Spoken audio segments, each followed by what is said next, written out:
Hey everyone, this is Karen Waxman, founder of Retail MBA. Today we're going to be talking about what's the role of a retail broker in selling a retail chains. So if you have a great product and you're wondering about working with retail brokers, this training will give you some things to think about in regards to working with them. With that said, let's get started on today's training. Today, I'm going to talk about the 5 things you need to know before hiring a manufacturer's rep. So what's a manufacturer's rep? Basically, they're reps who help you sell your products into retail chains and so forth. And they can be epic for your business. They can be phenomenal for your business. But there's some things that you need to consider before hiring them. So let's talk about that. So first of all, just so you know, I was a manufacturer's rep for many years. And since then, I started a company called Retail MBA. And now I've taught tens of thousands of product companies how to essentially be their own reps and make money and so forth. But I also know that there's a lot of value in showing people how to work with the best reps and so forth. So I do understand that a lot of you really want a rep to represent your product. So that's why I create these videos, to really just help you thinking about what it's like working with these reps and how to make money with physical products. Anyways, 5 reasons to consider before hiring a rep. Number 1, not all reps are created equal. What does that mean? Some reps are awesome, some reps are not magical. And the reason I say that is because just because they say they're a rep and just because they let you know that they've sold into all these retailers and they have all these relationships and so forth, it doesn't necessarily mean that they're going to do good work for you. And so you really want to vet them out before you actually work with them, because it just can be complicated for you in your business. So you definitely want to pick the best reps, but note that just because they say all these magical things doesn't mean that they're actually going to execute correctly.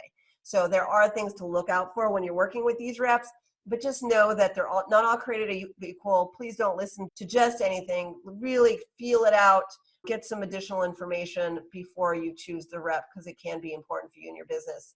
Another thing to consider before hiring a rep is that they can actually delay sales for you. So what does that mean? Part of the reason why I created my original core training program called Retail MBA was that I was teaching people how to be their own reps essentially and sell into retail chains, because they had been working with reps. They hired maybe the wrong rep, not on purpose, but basically they didn't vet the person out correctly. And then 6 months or a year later, the rep didn't really sell a whole lot and so forth. And so they were stuck with their business. And so then they needed to learn other strategies. Basically, it can actually really delay sales if you don't work with the appropriate reps or the best reps for your product type. The good news is that when you do find the great reps, you can make a lot of money and it can be very successful for you and so forth. But think about that. They can definitely delay your business if you didn't pick correctly. Another thing to consider about hiring a rep is that they like products that are already in retail stores. So what does that mean? Manufacturers reps typically are working on a commission-only basis. So if they are representing you, a lot of them are commission only. The really good reps usually have some sort of additional money they expect from you. And so not all reps are on 100% commission, but a lot of them are. So please note that because a lot of them are working on commissions, they tend to pick and choose the products they work with. They want the products actually that are already selling in stores, because those are the ones that are going to make them money faster.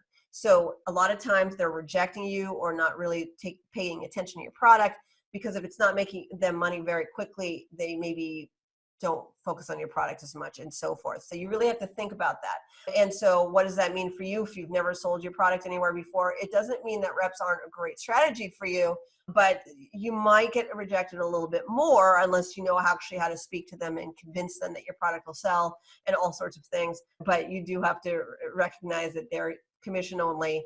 And so if you hadn't sold to retailers before, they tend to maybe take a step back a little bit. And so that's why I teach how to actually sell to retail chains and so forth in my other programs. But generally speaking, can be great for you, but they do like products that are already in stores because they make money faster. All right, another reason why you want to consider before hiring a rep is that you don't, my biggest recommendation is that you don't want to bother working with reps until you set everything up appropriately for retail first. So what does that mean? Some people assume that they created this product and they're quote unquote ready for retail. And what will happen is then they immediately want to go and hire a rep to go do all the work for them, which makes logical sense. But sometimes your packaging is off, or your pricing is off, or your marketing collateral is off and so forth, right? And so maybe you don't totally know if your marketing or packaging is off or whatever, and you're approaching these guys and either they're maybe not responding to you and it's because of one of these things, right? Or they'll say, okay, I'll try it out and I'll see if I can get into stores based on what you're currently giving me. And so my recommendation is don't bother with reps unless you really understand and figured that stuff out correctly, because it can be the difference between you making a lot more money with these reps or not. They're not going to really coach you through things. They're going to take your product, maybe give you a couple suggestions. They'll test it out, see if it sells, see if it makes money. They'll get a feel for it, and then they'll move forward or not. But, again, that marketing collateral is supposed to help that sales rep sell, right? So if you don't have great marketing collateral, you don't know what to do and stuff, that ultimately will backfire on you. So you definitely want to learn a little bit more about strategies on how to build out your business correctly before you approach these guys, because they're not going to be running your business for you. They don't have time to really support and coach and educate you. They're looking for quick sales, quick money, and so forth. So do a little bit of the heavy lifting in advance. Really make sure that you have your honed in story and stuff before you reach out to them. The final thing to consider before hiring a rep is that if you're going to actually work with them and you actually start working on contracts and so forth, you definitely want an out clause. And this is one thing that I've noticed for people. They don't limit the time of the contract and they don't have a very high quality out clause and so forth in the contract. And that can be a real problem.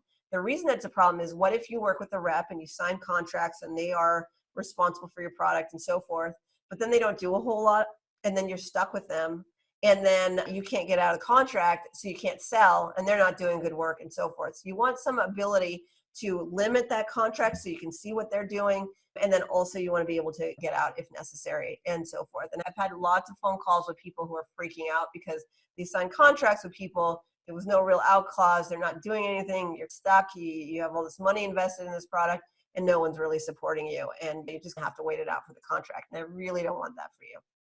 Now, reps can be epic, but those are 5 things to really consider. As you can tell, that there's some things to think about in regards to working with reps. It's not so black and white as just to hire somebody. In the retail space, it's a little bit unique. Now, if you want to know exactly how to find the top reps, how to present to them appropriately, because trust me, you're going to have to pitch them a little bit on your product to get the best reps to represent you. And you want to make sure that you're doing all this stuff correctly and you're working with the top reps in your space and so forth. I have a training program that I just created called Manufacturers Rep MBA, and the link for that is listed below. And basically what the program is, it walks you through exactly how to approach and find these guys, and what to say to them to get them interested in your product and how to prepare accordingly for these guys. And it's a very powerful program. I was a manufacturer's rep for many years before I started educating people. And so this information really came from, my experience working with reps and then, over the years and so forth. So it's a very powerful program. The best thing about this little program is that it also includes a list of manufacturers reps throughout the country. So I actually included a list of over a couple hundred reps who are either national reps or are regional and so forth, and some with categories and everything. So it's a really powerful list. And the purpose of that list is for you to be able to reach out to these companies. And once you learn what to do, you can reach out to reps and hopefully get them to represent you. And so sometimes when you're trying to figure out who the reps are, you can't even figure out where they are and how to find their contact information. And so this list is very powerful. It includes the name of the company, the name of the person, and the phone number and so forth. A lot of these rep companies are a little bit more old school. And so, phone numbers and these types of things are a little bit more important than other ways. And so anyways, that's included in this program as a bonus. Anyways, this is Karen Waksman with Retail MBA. I hope this helped you. Please be on the lookout for additional videos I create, or if you want to learn about how to work with reps, the link for that is specifically listed below this video. Thanks so much.